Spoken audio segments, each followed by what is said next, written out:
Hai, Assalamualaikum warahmatullahi wabarakatuh. Edisi apa yang akan kita bahas malam hari ini?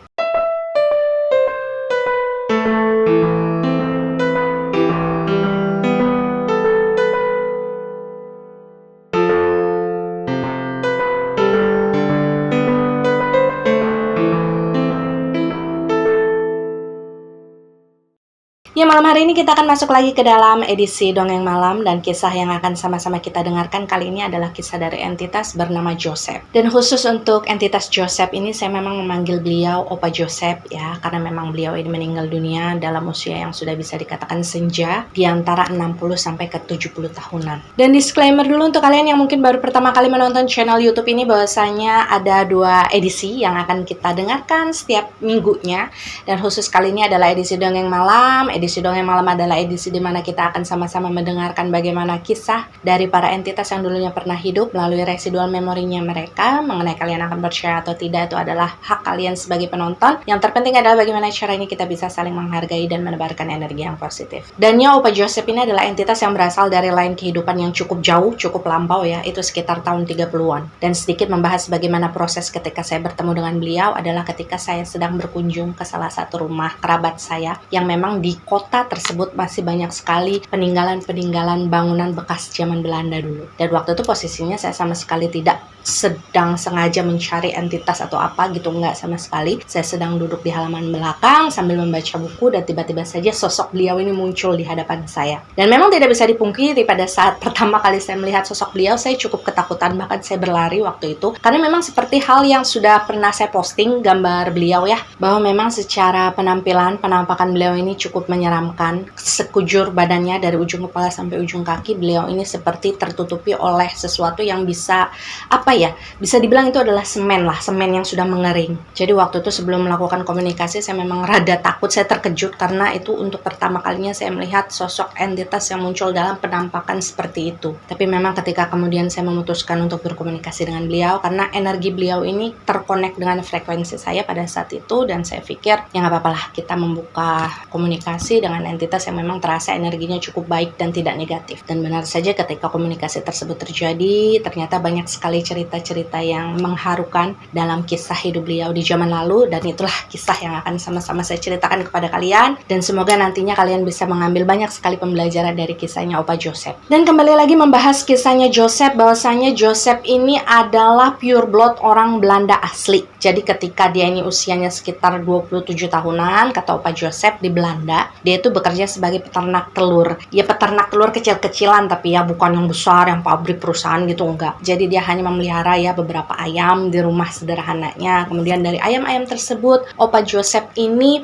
memanen telurnya setiap pagi dan dia jual. Dan ketika itu Joseph kemudian mendapatkan sebuah tawaran yang menurut dia waktu itu cukup menggiurkan bayarannya. Jadi waktu itu Opa Joseph ini diajak untuk pindah ke sebuah negara. Saya lupa istilahnya apa pada saat itu ya si Joseph ini bilang, tapi yang jelas adalah dia diajak untuk pindah ke sebuah negara karena memang pada saat itu negara Belanda ini sedang berusaha menduduki negara tersebut. Ya bisa kita bilang di sini negara tersebut adalah Indonesia. Dan waktu itu si Joseph ini ditawarkan ya, istilahnya kayak, kamu mau nggak nih pindah ke negara itu gitu. Di sana lagi banyak lowongan pekerjaan loh, dan lowongan pekerjaan itu tidak membutuhkan keterampilan khusus. Dan waktu itu bayarannya cukup besar. Jadi memang Joseph bilang ketika dia mendapatkan tawaran tersebut, kemudian membandingkan lah ya dengan apa yang dia dapatkan ketika dia hidup di Belanda, itu sangat jauh perbandingannya. Jadi waktu itu dengan pertimbangan segala macamnya lah ya, Opa Joseph sudah membayangkan bahwasanya sepertinya kalau saya pindah ke negara tersebut, saya bisa mendapatkan kehidupan yang cukup layak, saya bisa mendapatkan uang yang banyak gitu untuk masa depan dia. Akhirnya si Joseph ini memutuskanlah untuk ikut dalam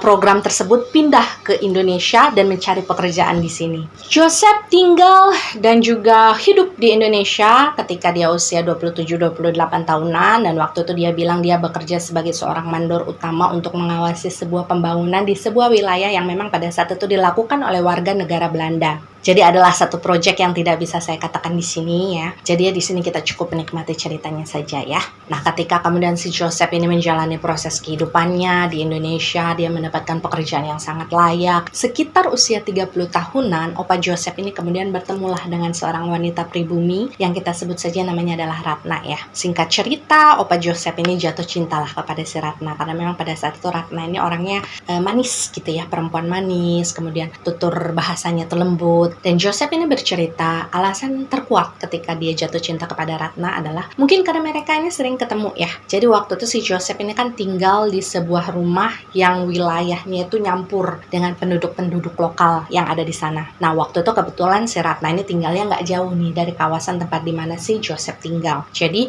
memang sering gitu mereka ini ketemu, papasan gitu. Nah, mungkin karena sering ketemu, sering papasan, sering menyapa, ngobrol gitu ya, pada akhirnya si Opa Joseph ini jatuh cinta. Dan Joseph bercerita ketika pertama kali dia bertemu dengan si Ratna, usianya Ratna ini sekitar 3 tahunan di bawahnya si Joseph. Dan waktu itu statusnya si Ratna ini memang sudah janda, memiliki satu anak laki-laki, yang kita sebut saja di sini namanya adalah Adi. Jadi kalian di sini harus ingat ya, nama anak dari Ratna yang dia bawa dari pernikahan sebelumnya itu adalah Adi. Dan ketika pertama kali bertemu dengan si Adi, kata si Joseph, Adi waktu itu berumur sekitar 7 tahunan. Jadi memang masih sekolah. Ya sekolah-sekolah rakyat gitulah ya. Jadi waktu itu si Joseph ini sering sekali bertemu dengan Ratna ketika si Ratna ini lagi nganterin si Adi ini berangkat sekolah gitu. Sementara si Joseph ini lagi mau keluar rumah, lagi mau berangkat kerja. Dan memang kata Joseph ketika dia kemudian memutuskan untuk mengenal lebih dekat dengan sosok si Ratna ya.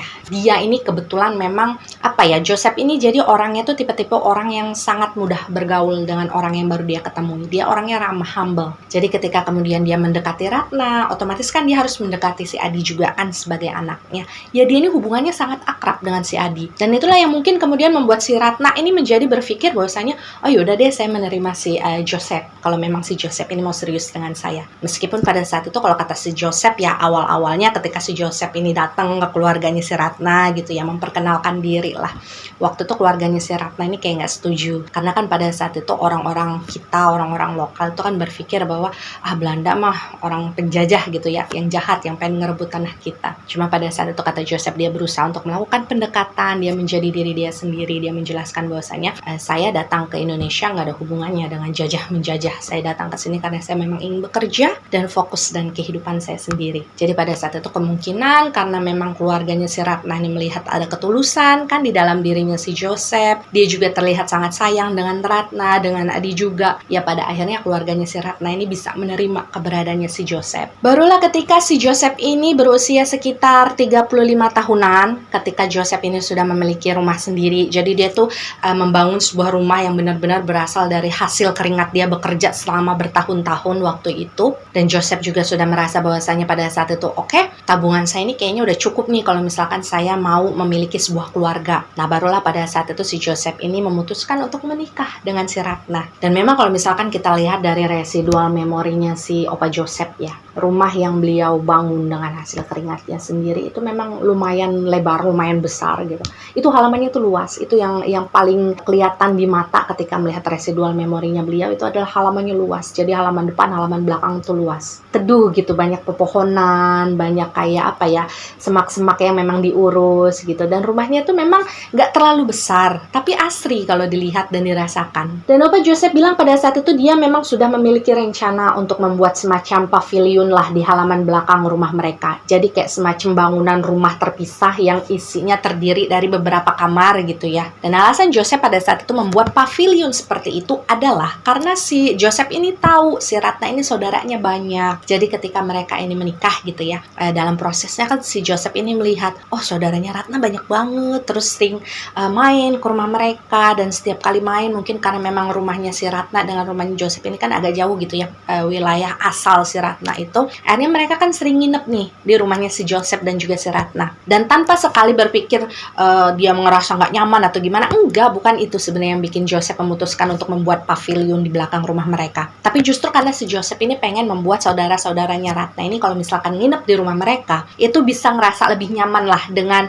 privasi dari kamar-kamar mereka yang mereka tumpangi gitu, yang ada di pavilion tersebut. Jadi memang di pavilion itu kamar-kamarnya ya bisa dikatakan layak, benar-benar layak gitu. Ada kasur, ada kamar mandinya, Dan dalam proses membuat pavilion tersebut ya, Opa Joseph bercerita, saya butuh waktu beberapa tahun untuk menyelesaikan pavilion itu. Karena memang saya bukan orang kaya. Saya harus mengumpulkan uang untuk membangun pavilion tersebut dari nol sampai kemudian selesai. Dan kalau membahas kepribadian Opa Joseph, misalkan kita mau membicarakan kehidupan sosial dia gitu ya, di kehidupan dia bermasyarakat waktu itu di wilayah tersebut gitu, itu memang luar biasa baiknya orang tersebut. Dalam residual memorinya si Joseph, karena misalkan kalau yang namanya residual memory kan nggak bisa berbohong ya, ada beberapa momen ketika kemudian si Joseph ini mendapatkan rezeki, misalkan dia mendapatkan intensif. Kalau waktu itu bahasanya intensif kalau kata Pak Joseph, jadi bukan sekedar gaji lah. Nah, setiap kali si Joseph ini mendapatkan intensif, dia akan membeli kayak semacam beras gitu ya, ketan, jagung kering gitu yang biasanya direbus kemudian bisa jadi makanan kan zaman dulu. Nah, itu Joseph membeli bahan-bahan tersebut itu berkarung-karung, dan dia beserta istrinya si Ratna ini setiap kali sudah membeli bahan makanan tersebut, mereka akan plastikin nih satu gitu ya. Dan ketika mereka sudah selesai memasukkan bahan-bahan tersebut ke dalam plastik, mereka ini main gitu, keliling ke tetangga yang tinggal di sekitar rumah mereka, yang pada saat itu kebanyakan memang adalah orang-orang lokal, warga-warga pribumi. Dan pada saat itu sambil main gitu ya ke rumah tetangga mereka gitu, Joseph dan si Ratna ini sambil ngasihin nih bahan makanan yang mereka bawa dari rumah itu buat tetangganya semua. Jadi memang kelihatan banget tetangga yang ada di sana juga sayang gitu sama keluarga ini, keluarganya si Joseph. Bisa dibilang mungkin pada saat itu satu-satunya orang Belanda yang paling disayang di wilayah tersebut, yaitu si Joseph sendiri, karena dia banyak ngebantu orang di sana. Dan dalam pernikahan Joseph dan juga Ratna, mereka berdua juga dikaruniai 2 orang anak, jadi 1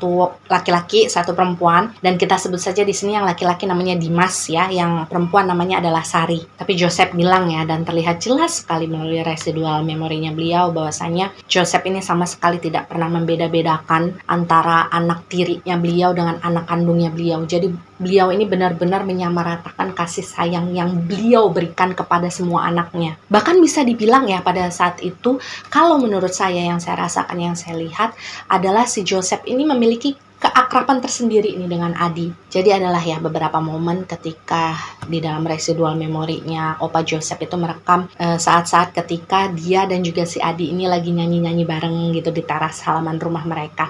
Karena pada saat itu kata si Joseph, Adi itu pinter main gitar, sementara Opa Joseph ini pinter nyanyi. Jadi beliau ini suaranya cukup bagus gitu ya kalau beliau nyanyi. Karena ketika beliau ini hidup ya, Opa Joseph ini bilang, saya suka sekali dengan lagu keroncong Indonesia. Jadi memang itu salah satu hobinya beliau. Ketika beliau ini lagi nggak kerja gitu ya, beliau lagi nganggur di rumah gitu, itu hal yang paling paling suka dilakukan oleh Opa Joseph adalah dia duduk di teras rumahnya gitu, nyender di kursi bambunya pada saat itu sambil pakai kaos oblong putih yang sering dipakai sama bapak-bapak gitu kan, kalian tahu lah pasti kebayang gitu. Kemudian beliau memakai sarung, terus ngipasin diri dia tuh pakai kipas yang dibuat dari anyaman bambu gitu ya, kipas sambil ngedengerin musik keroncong yang beliau setel di dekat dia. Dan sebagai penggambaran dari sosok Opa Joseph, supaya kalian punya gambaran lah kalau misalkan kalian pengen ngebayangin Opa Joseph itu seperti apa sih gitu kan ya wujudnya. Jadi Opa Joseph ini dulunya ketika muda sebenarnya badannya cukup berisi gitu, cuma seiring berjalannya waktu ketika dia mulai menua gitu, beliau ini badannya agak kurus. Tapi kurusnya bukan karena kurus sakit ya, mungkin karena beliau terlalu banyak bergerakan ketika beliau bekerja gitu, kesana kesini, hingga pada akhirnya ketika beliau ini sudah mulai tua, badannya menjadi kurus. Dan beliau ini memang selalu merawat rambutnya sampai gondrong. Jadi ketika dia datang ke negara kita, ke Indonesia tuh beliau posisinya memang rambutnya sudah gondrong.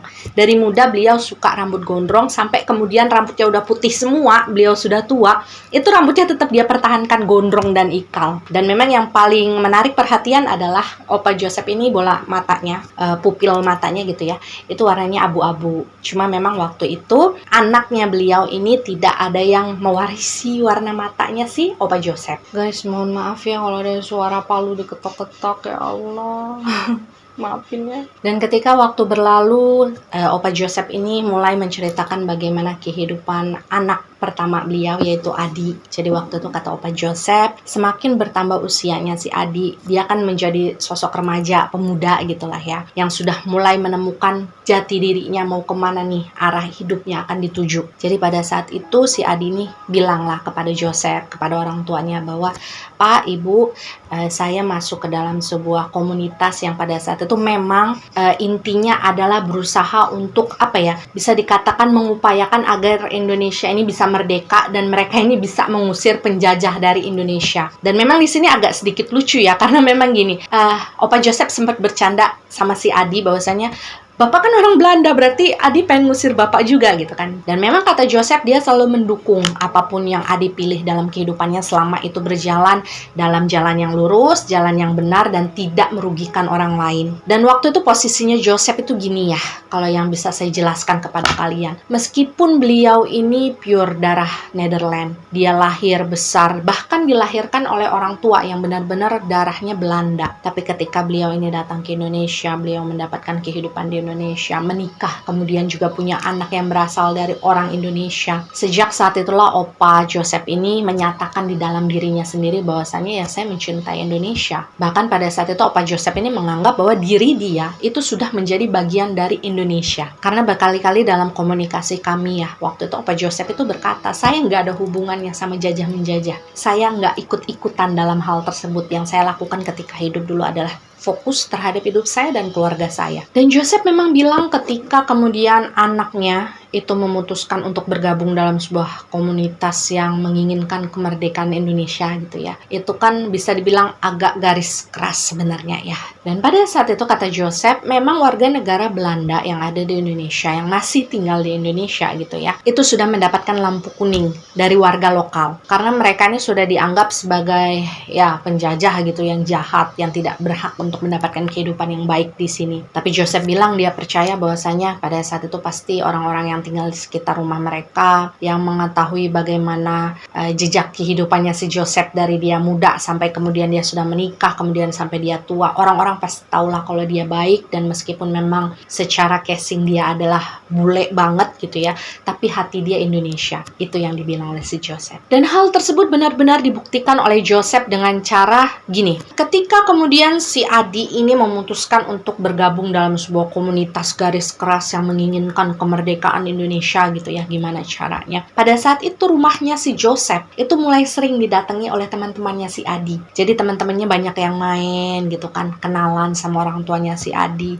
Mereka kemudian menceritakan gitu ya, misi dan visi dari komunitas mereka itu sebenarnya apa sih gitu. Jadi kalau kata Joseph, rumah dia ini bisa bisa dikatakan sudah dijadikan mes lah oleh anak-anak muda, pemuda-pemuda pejuang bangsa pada saat itu yang menjadi temannya si Adi, untuk sekedar bercerita, untuk sekedar santai, atau bahkan ketika mereka ini membutuhkan tempat untuk menginap. Jadi Joseph ini benar-benar membuka kedua tangannya untuk menerima pemuda-pemuda tadi datang. Dan si Joseph ini melayani mereka dengan baik loh. Jadi ketika mereka datang, misalkan mereka datang di jam makan siang, atau ketika mereka menginap, mereka ini dikasih makan gitu sama si Joseph. Entah itu sarapan, makan siang, makan malam. Jadi benar-benar ngariung gitu. Mereka tuh kayak kayak tinggal di satu rumah, kayak berasa mereka ini kerabat saudara sendiri. Bahkan kalau kata Joseph, mereka ini dulu sering lah membahas tentang politik yang ada di Indonesia, kira-kira gimana ya Pak gitu kan. Dan waktu itu dengan tulus gitu ya, si Joseph ini karena dia merasa diri dia sudah Indonesia gitu kan, ya dia memberikanlah masukan-masukan kepada pemuda-pemuda tersebut. Jadi kalian di sini bisa membayangkan ya betapa sudah akrab dan menyatunya sosok si Joseph pada saat itu dengan anak-anak muda yang waktu itu menginginkan kemerdekaan di negaranya. Bahkan tidak hanya sampai di situ, Joseph bercerita waktu itu ketika si Adi ini masuk ke dalam komunitas tersebut. Otomatis yang namanya komunitas, apalagi yang belum terlalu besar, yang belum terlalu banyak memiliki donatur atau penyumbang dana. Si Adi ini beberapa kali sering lah ngomong ke bapaknya, Bapak, komunitas Adi perlu dana gitu untuk melakukan misi ini gitu. Dan waktu itu si Joseph dengan uang tabungan yang dia miliki, itu memberikan uang tersebut untuk anaknya, untuk komunitas, atau mungkin bisa dikatakan organisasi lah yang dijalankan oleh anak dan teman-temannya. Dan Joseph bilang ketika dia memberikan semua bantuan yang dia bisa pada saat itu melalui anaknya untuk organisasi tempat di mana anaknya waktu itu berjuang ya, itu betul-betul dia lakukan dengan tulus. Bahkan Joseph sempat bilang seperti ini, saya tidak bisa memilih saya dilahirkan di mana, saya dilahirkan oleh orang tua siapa, saya memiliki darah apa, saya punya warna kulit apa, tapi satu hal yang perlu kamu tahu bahwasanya di dalam hati saya adalah Indonesia. Dan sebenarnya ada beberapa momen yang cukup mengharukan ya antara seorang anak dengan orang tua. Tapi mungkin tidak perlu saya ceritakan secara detail di sini karena takutnya nantinya agak melenceng jauh kan dari cerita sosok entitas bernama Joseph ini. Jadi adalah beberapa momen di mana si Adi ini berpamitan dengan kedua orang tuanya, utamanya kepada si Joseph untuk melakukan beberapa penyerbuan. Jadi waktu itu komunitas tempat di mana si Adi ini berada pastilah pernah melaksanakan yang namanya misi-misi gitu ya untuk menyerbu atau mempertahankan sebuah wilayah dari jajahannya si Belanda. Tapi bukan sebagai tentara resmi Indonesia ya, enggak. Hanya sekedar bisa dibilang kayak perwakilan pemudanya aja lah yang ikut menyokong, membantu dari belakang. Dan Joseph bilang setiap kali dia mendengar si Adi ini berpamitan kepada dia gitu ya, itu sebenarnya hatinya nggak tenang. Ya namanya anak sendiri gitu kan ya. Dia tahu bahwa anaknya akan melakukan penyerbuan, melakukannya bisa dikatakan peperangan kan pada saat itu. Otomatis sebagai orang tua kan pasti ada rasa cemas dan khawatir di sana. Dan pada saat itu yang selalu saya dengar terngiang-ngiang gitu ya setiap kali momen tersebut terjadi beberapa kali dalam kehidupannya si Joseph, hanya ada satu pesan yang selalu diulang oleh Joseph untuk si Adi. Jadi yang intinya pada saat itu mengatakan bahwa kamu hati-hati nak, hati-hati, bapak sama ibu nunggu kamu di rumah. Jadi hati-hati di luar sana. Dan dalam menjalani masa tuanya ya, si Joseph ini bisa dibilang dia sudah semakin dikenal di antara lingkungan komunitas tempat si anaknya ini tergabung gitu ya. Bahkan tidak hanya di komunitas tempatnya si Adi ada aja, tapi di beberapa komunitas-komunitas lain yang memiliki visi dan misi yang sama dengan organisasi tersebut. Jadi bisa dikatakan si Joseph ini meskipun dia adalah orang Belanda asli, tulen gitu ya, dia menjadi satu-satunya orang Belanda yang sangat disayang dan sangat dilindungi oleh pemuda-pemuda yang pada saat itu justru memusuhi orang-orang Belanda. Dan hal tersebut membuat si Joseph ini bisa dikatakan menjadi memiliki nama nih, memiliki pamor lah di antara pemuda-pemuda pejuang bangsa tersebut. Dan otomatis pada saat itu rumahnya si Joseph ini semakin sering dikunjungi oleh pemuda-pemuda yang sekedar ya hanya datang untuk berkunjung, untuk bertukar pikiran, ngobrol gitu sama si Joseph yang waktu itu memang sudah memasuki masa pensiun. Dan kata Joseph waktu itu orang-orang yang menginap, pemuda-pemuda gitu ya, yang menginap di rumah dia, di pavilion dia yang ada di belakang rumah, itu semakin banyak dan semakin sering. Dan waktu itu bukan merasa terganggu gitu ya si Joseph, dia justru ngerasa senang karena di hari tua dia mulai merasa banyak temen nih gitu. Karena menurut penjelasan Joseph gini ya, si Adi kan sudah tambah dewasa, dia sudah tergabung dalam organisasi yang nggak tentu kapan jadwal dia ada di rumah, kan dia bisa pergi kapanpun. Jadi pada saat itu ketika si Joseph ini berkumpul dengan pemuda-pemuda yang lainnya, mengenal mereka, ngobrol dengan mereka, Joseph ini ngerasa nggak kesepian lagi. Dan memang pada saat itu untungnya si Ratna, istrinya Opa Joseph ini memang bisa dibilang dia selalu mendukung apapun yang dilakukan oleh si Joseph maupun anak-anaknya. Jadi memang bisa dibilang keluarganya mereka ini sebenarnya bukan keluarga ngadi-ngadi gitu. Maksudnya mereka ini benar-benar ya menjalani kehidupan mereka dan lurus aja. Dan Joseph bilang ketika kemudian dia sudah memasuki masa pensiun, sebenarnya dia sudah memiliki mimpi dan rencana untuk bisa menghabiskan masa tuanya dengan hidup tenang dan damai di rumah tersebut ya. Dia hanya ingin menghabiskan waktu bersama kedua anaknya yang tersisa di rumah, karena memang si Adi ini kan udah jarang pulang gitu ya, dia sudah memiliki kehidupannya sendiri. Jadi si Joseph ini hanya lebih sering menghabiskan waktunya dengan si Dimas maupun dengan si Sari. Intinya pada saat itu Opa Joseph ini sudah berpikiran bahwa udahlah, saya udah tua, saya pengen fokus beribadah. Kalaupun sewaktu-waktu saya dipanggil, saya sudah siap nih dengan bekal yang ada di dunia. Hingga kemudian terjadilah sesuatu yang memang tidak pernah dibayangkan oleh Joseph sebelumnya ya. Jadi waktu itu situasinya adalah Opa Joseph ini lagi tidur siang di dalam kamarnya. Karena memang Opa Joseph ini ketika dia sudah beranjak tua gitu ya, umurnya semakin tua, beliau ini kan jadi gampang capek gitu ya. Jadi kebiasaan beliau salah satunya pada saat itu adalah tidur siang. Nah ketika kemudian si Joseph ini tidur siang di kamarnya, dia ini secara nggak sengaja gitu ya, dia masih tidur posisinya, tapi dia ngedenger ada suara orang jerit-jerit dari depan rumah dia, rame-rame gitu kan. Dan pada saat itu, kata Joseph ya, ketika dia mendengar suara orang yang ribut-ribut di luar rumahnya, itu memanggil dia sambil bilang gini, Pak Joseph, kabur Pak, kabur dari sini. Dan waktu itu si si Joseph yang ngerasa nggak tahu apa-apa kan, dia ngerasa aneh gitu, kenapa kok saya disuruh kabur. Akhirnya dia bangunlah dari tidurnya, dia keluar berjalan gitu kan ya ke arah teras sambil menemui orang-orang yang tadi berteriak di depan rumah. Dan ketika si Joseph sudah menemui mereka, Joseph kan bertanya, ini ada apa gitu, kenapa kalian datang ke sini dengan wajah panik. Dan di sanalah kemudian Joseph ini mendapatkan sedikit cerita dari tetangga-tetangga dia yang pada saat itu datang. Dan akhirnya di sanalah si Joseph ini mendapatkan sedikit cerita yang diungkapkan oleh tetangga yang waktu itu datang ke rumahnya. Jadi intinya begini, ada beberapa pemuda pejuang bangsa lah gitu ya, yang terbiasa menginap di rumahnya si Joseph dari lama-lama gitu kan, itu tertangkap oleh pihak Belanda pada saat itu. Jadi kan otomatis kalau pejuang tersebut tertangkap, pasti akan diinterogasi kan. Jadi mereka ini diinterogasi lah, ditanya lah segala macamnya. Kamu yang ngasih dana siapa? Kamu tinggal di mana? Segala macam. Dan waktu itu akhirnya ketika dalam proses interogasi tersebut, rupanya keluarlah namanya si Opa Joseph. Dan di sini Opa Joseph menegaskan ya, dia sama sekali tidak menyalahkan kesaksian yang diberikan oleh para pemuda yang tertangkap oleh pihak Belanda tersebut, karena memang Opa Joseph ini mengerti bahwa ketika mereka diinterogasi pasti mereka disakiti, yang dipukuli segala macam, dipaksa untuk mengaku segala sesuatunya. Jadi ketika kemudian Opa Joseph ini ketahuan sama Belanda gitu ya, ditandain lah Opa Joseph ini. Jadi dia dicari nih sama pihak Belanda karena dianggap bahwasanya Opa Joseph ini adalah pengkhianat. Karena pada saat itu otomatis pihak Belanda sudah tahu dong kalau misalkan si Joseph ini adalah orang Belanda yang bahkan dulu pernah bekerja dengan pemerintahan mereka gitu kan ya. Kok tiba-tiba sekarang jadi ibaratnya ngebantuin orang-orang yang menjadi musuhnya mereka. Dan ketika para tetangga itu datang ke rumahnya si Joseph ya, untuk memberitahukan bahwasanya pada saat itu Joseph ini lagi dicari nih sama pihak Belanda, kalau kata tetangganya Joseph, pada saat itu pihak Belanda, tentara-tentara Belanda gitu ya, itu udah sampai di wilayah sebelah mereka. Jadi mereka tuh kayak ngedatengin rumah-rumah warga sambil nanya, mana yang namanya Joseph. Dan karena pada saat itu para tetangga kan sudah tahu kalau si Joseph ini adalah orang baik, sering ngebantuin mereka gitu kan. Jadi mereka ini kayak ikut ngerasa cemas gitu. Kalian ngerti nggak sih gitu kan ya?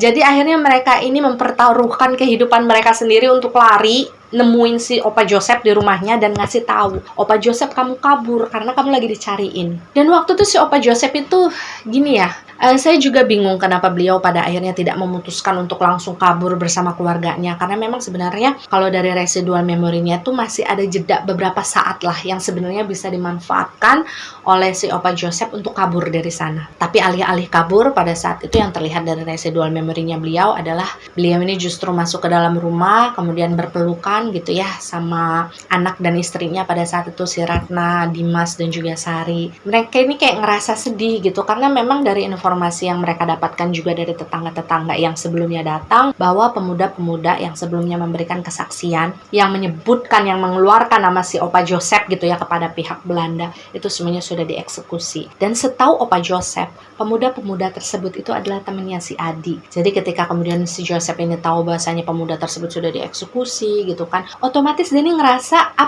ngerasa cemas kan, dan keadaan Adi sendiri, ini anak saya gimana nasibnya di luar sana. Dan memang pada saat itu tidak ada satupun tetangga yang memiliki informasi bagaimana keadaannya si Adi. Jadi kemungkinan itulah yang membuat si Opa Joseph ini ngerasa sedih gitu kan, dia menyampaikan hal tersebut kepada istri dan anak-anaknya. Dan ketika melihat si Opa Joseph, anak dan istri ini nangis gitu kan ya di tengah rumah mereka, otomatis pemuda-pemuda lain yang waktu itu lagi nginep nih di pavilionnya Opa Joseph itu kan nyamperin ya ke ruangan tengah.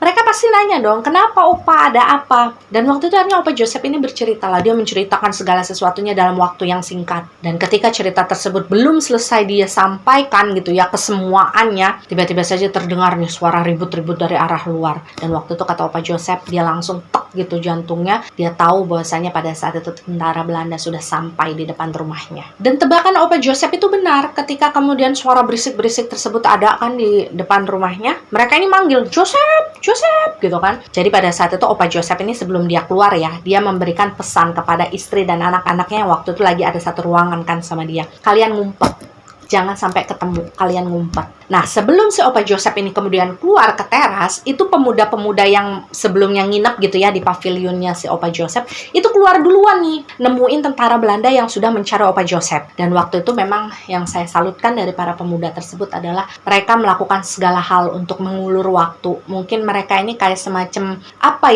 pasang badan mereka untuk memberikan kesempatan supaya si Opa Joseph ini bisa kabur dari rumah. Jadi mereka ini dipukulin, mereka ditembakin, mereka dibacokin gitu ya sama pihak tentara Belanda. Ya dilukailah pada intinya. Dan waktu itu kata Opa Joseph ketika dia masih ada di dalam rumah, dia melihat bagaimana anak istrinya ngumpet. Karena mereka nggak bisa keluar, rumah udah dikepung ya. Mereka ngumpet di ruangan mereka masing-masing. Waktu itu dari tempat di mana Opa Joseph itu berdiri, dia mendengar suara pemuda-pemuda ini berteriak kesakitan. Kemudian dia melihat cipratan darah yang kemudian muncrat di teras rumah dia, di dinding rumah dia. Dan pada saat itu Opa Joseph bilang bahwa nggak bisa. Saya nggak bisa lari sendirian. Saya nggak bisa lari menyelamatkan diri, tapi saya mengorbankan jiwa-jiwa, nyawa-nyawa para pemuda-pemuda yang ada di luar sana. Hanya demi hidup saya sendiri. Dan setelah Opa Joseph ini memastikan bahwasanya semua keluarganya, anak dan istrinya sudah bersembunyi di tempat aman, Opa Joseph ini memutuskan untuk keluar, menemui para tentara Belanda yang pada saat itu sedang sibuk menyiksa pemuda-pemuda yang selama ini numpang di pavilion dia. Dan waktu dia keluar ya, ketika si Opa Joseph ini keluar, dia berdiri dengan gagahnya, dengan tubuh rentaknya gitu ya, di depan teras rumahnya. Waktu itu dia bilang dengan lantang, "Saya Joseph. Kalian mau apa? Jangan sakiti pemuda-pemuda itu. Kalau kalian cari Joseph, cukup saya yang kalian tangkap." Dan Opa Joseph bilang ketika dia memutuskan untuk melakukan hal tersebut, dia keluar meskipun waktu itu para pemuda-pemuda yang gagah berani tersebut sudah berusaha untuk pasang badan, memberikan waktu kepada Opa Joseph untuk kabur gitu kan, menyelamatkan diri. Waktu itu Opa Joseph cuma bilang, "Saya ini sudah tua pada saat itu. Jadi saya berpikir cepat atau lambat saya pasti akan mati. Tapi pemuda-pemuda yang pada saat itu berusaha untuk melindungi saya, usia mereka masih panjang. Saya berharap perjuangan-perjuangan mereka pada saat itu bisa membawa kebaikan yang lebih banyak." Dan disinilah proses penangkapan Opa Joseph itu bisa dibilang sangat tidak manusiawi. Karena ketika kemudian para tentara Belanda melihat sosoknya si Joseph sudah berdiri di hadapan mereka gitu ya, mereka melepaskan nih pemuda-pemuda yang sebelumnya mereka siksa, dan beberapa di antara mereka sudah tergeletak di lantai. Saya juga nggak tahu apakah mereka masih hidup atau tidak. Dan waktu itu kata Opa Joseph ya, ketika kemudian dia dipegangin gitu ya sama tentara Belanda, dia diringkus dengan kasarnya, dia sempat melihat ada beberapa pemuda-pemuda yang waktu itu melihat dia dari kejauhan gitu ya, dengan wajah mereka yang sudah banyak luka karena habis disiksa oleh tentara Belanda. Mereka tuh nangis. Mungkin dalam hati mereka tuh kayak menyesali gitu ya, kenapa sih Opa gitu, kenapa harus menyerahkan diri dengan semudah itu. Tapi ya Opa Joseph bilang bahwasanya keputusan tersebut adalah keputusan yang dia anggap paling baik. Dia nggak mau mengorbankan orang lain hanya demi dia sendiri. Dan kalian bayangkan ya, tubuh tuanya Opa Joseph pada saat itu yang usianya sekitar 60-70 tahunan, itu dijatoin di lantai, ditendang pakai sepatu boots tentara, kalian tahu kan yang tebel itu, ditendangin sampai si Opa Joseph ini sampai ampun-ampunan. Dan yang lebih mirisnya adalah ketika dalam proses si Opa Joseph ini dipukulin sama tentara Belanda yang meringkus dia pada saat itu, Opa Joseph ini dari ujung ekor matanya dia melihat anak dan istrinya, si Ratna, Dimas, dan si Sari, itu lagi diseret sama tentara yang lainnya, dibawa, dimasukin ke dalam sebuah truk yang kemudian tidak diketahui oleh Opa Joseph kemana mereka pergi. Jadi memang sampai detik ini Opa Joseph sama sekali nggak tahu gimana nasib keluarganya, meninggalkah mereka atau sempat hidupkah mereka pada saat itu. Dan Opa Joseph sempat berteriak gitu ya, tolong jangan bawa anak dan istri saya, tolong jangan sertakan mereka dalam urusan ini. Tapi ya seperti kalian bisa tebak bahwasanya ya mau kita mohon kayak apa juga kan, kalau kita berhadapan sama penjajah ya nggak mungkin digubris. Dan pada saat Opa Joseph ini melihat bagaimana keluarganya ditarik dibawa paksa oleh tentara Belanda tadi, Opa Joseph ini sempat mendengar si Sari itu berteriak memanggil beliau, "Bapak, Bapak, tolongin Sari, tolongin Ibu, tolongin Kakak." Dan waktu itu Opa Joseph sempat berusaha loh untuk bangkit gitu ya, untuk berlari mengejar truk yang membawa keluarganya. Tapi sayangnya ketika dia sedang berusaha berlari mengejar, kedua kakinya di bagian lipatan lutut bagian belakang gitu ya, ditembak oleh dua orang tentara. Jadi di bagian kanan dan kirinya itu sama-sama ditembak, dan tumbanglah badannya si Opa Joseph di tanah. Dan ketika Opa Joseph jatuh itu posisinya mukanya itu langsung menghantam ke arah tanah ya, dan karena saking kerasnya itu bagian gigi Opa Joseph yang masih tersisa gitu di mulutnya itu pada patah. Jadi kalian bisa ngebayangin pada saat itu gimana berdarah-darahnya wajahnya Opa Joseph setelah mendapatkan siksaan dari para tentara Belanda. Dan tidak hanya berhenti sampai di sana, inilah titik dimana paling tidak manusiawi duniawi yang pernah saya saksikan dalam residual memory dari sesosok entitas. Jadi Opa Joseph ini dibawa oleh 4 orang ya, dalam keadaan kedua kaki yang waktu itu sudah ditembak. Opa Joseph kan pasti ya, kalian pasti bisa bayangin lah rasanya habis ditembak, kakinya itu kan pasti lemes ya, bukan main. Darah ngucur begitu deras. Beliau ini dibawa dalam posisi terlentang gitu, jadi satu orang megangin tangan kanan, tangan kiri, terus ada orang lain lagi yang megangin kaki kanan dan juga kaki kiri gitu. Jadi dia itu ditelentangin gitulah ya. Dan waktu itu Opa Joseph ini dibawa ke bagian samping dari rumahnya Opa Joseph, tempat dimana biasanya Opa Joseph ini ngasih makan para ternaknya pada saat itu. Jadi Opa Joseph ini memang memiliki beberapa ternak kayak soang. Kalian tahu soang kan ya? Ayam gitu.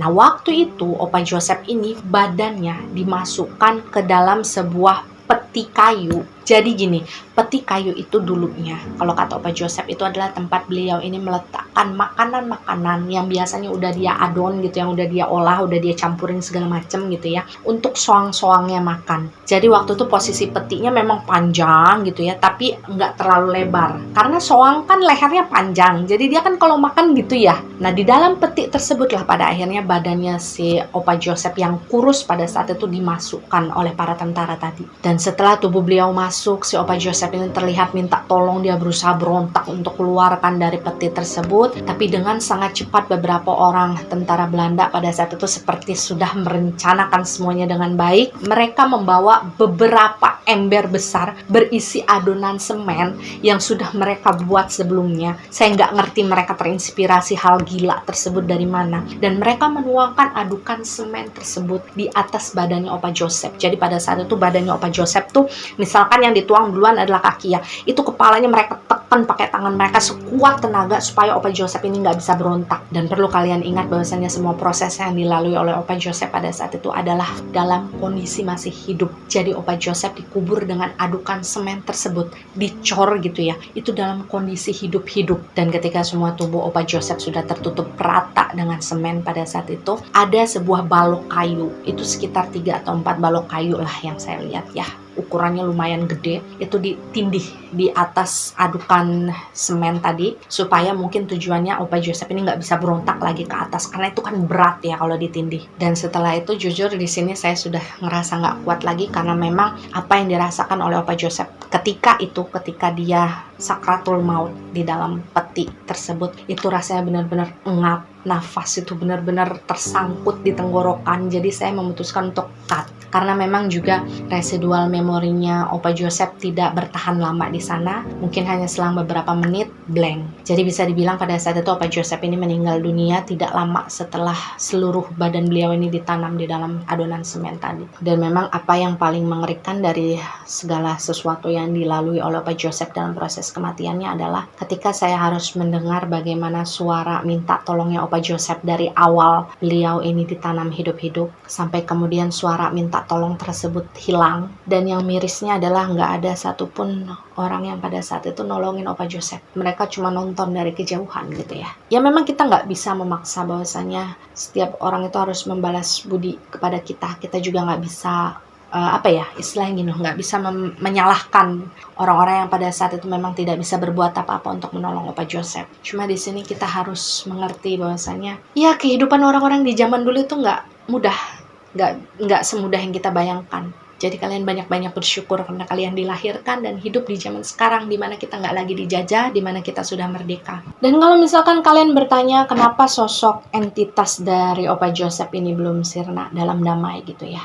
kemungkinan besar adalah karena beliau ini masih merasa sangat khawatir dengan bagaimana nasib keluarganya pada saat itu, Ratna, Dimas, dan Sari. Jadi bahkan sampai detik ini beliau ini masih ngomong gini loh, waktu itu keluarga saya dibawa kemana ya? Apa yang dilakukan oleh mereka kepada keluarga saya? Jadi perasaan itulah yang masih menggantung di dalam hatinya beliau. Beliau belum selesai sepenuhnya dengan perasaan keduniawiannya. Rasa sedih yang dialami oleh Opa Joseph pasti sudah bisa kita bayangkan sebesar apa. Tapi meskipun ngerasa sedih, Opa Joseph bilang bahwasanya dia tidak pernah menyesali hal apapun yang sudah pernah dia lakukan di masa lalu ketika dia hidup. Masa-masa di mana Opa Joseph ini memutuskan untuk memilih Indonesia, untuk dia cintai sampai kemudian dia meninggal dunia. Bahkan Opa Joseph sempat bilang bahwa saya bangga pernah menjadi bagian dari perjuangan Indonesia dulu. Meskipun nama saya juga nggak akan pernah mungkin tercatat dalam sejarah. Dan di akhir komunikasi kami, Opa Joseph bahkan sempat bertanya,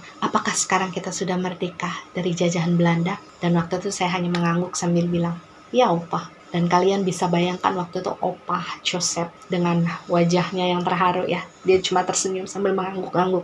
Syukurlah.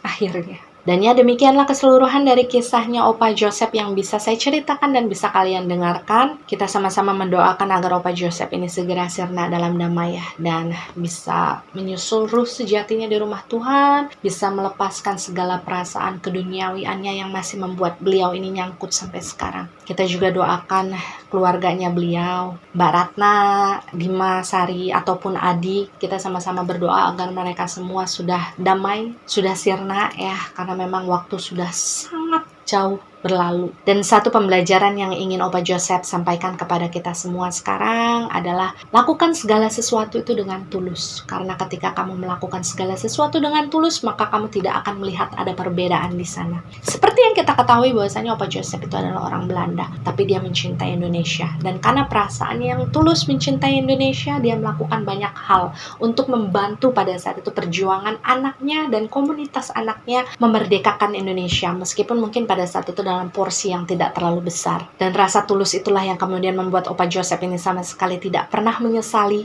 atas apa yang sudah dia lakukan, apa yang sudah dia berikan dalam ikut menyokong kemerdekaan Indonesia pada saat itu ya. Meskipun memang balasannya waktu itu adalah kesedihan yang luar biasa. Dia harus kehilangan keluarganya, dia harus kehilangan nyawanya sendiri dengan cara yang tidak manusiawi.